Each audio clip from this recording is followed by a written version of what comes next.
name's Imogen and I'm just going to talk to you about my sport.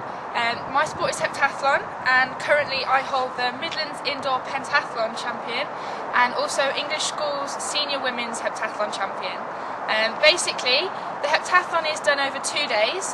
The first event we have is the hurdles, run down this fantastic 100-metre track, obviously passing over 8 different barriers, all in the 100-metre race, sprinting as fast as you can, getting over this lovely finish line here. We then move on to the high jump. The high jump is a very technical event.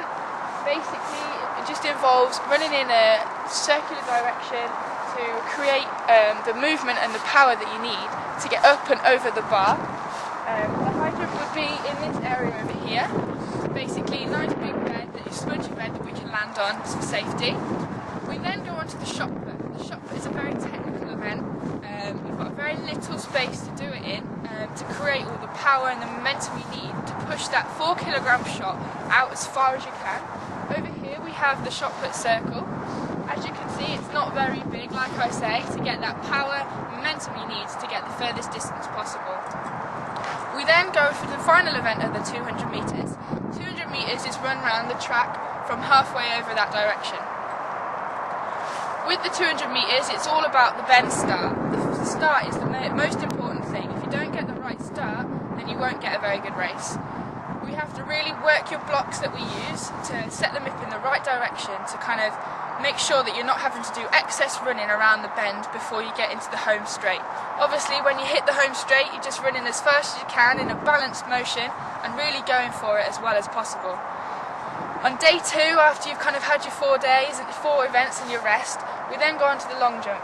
The long jump again is a very technical event, sprinting down and to hit a board and then to land in the jump, the sand pit.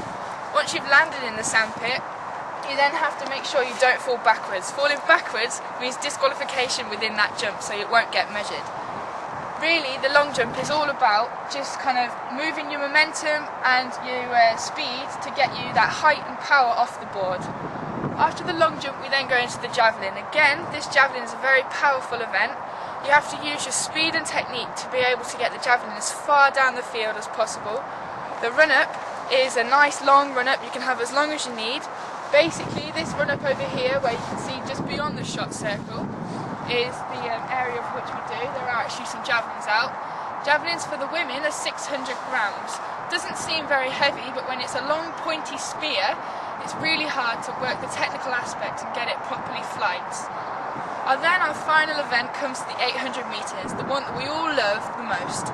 800 metres is 2 laps around the track. These 2 laps consist of pacing the race as well as possible. You don't want to go out too fast and get tired for the last lap, or you don't want to go out too slow and have to catch up too much. Each event that you do, you get a certain amount of points for the distance, the time, or the speed that you've run it in. All these points are then added up after all the 7 events are finished, and that is how we get your winners.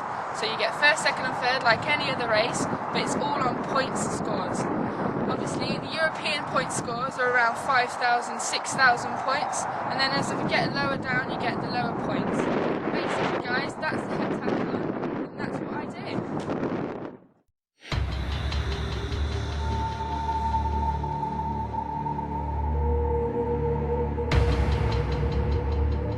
Find us, add us, follow us online. We're everywhere. Always remember this: you have one life, live it.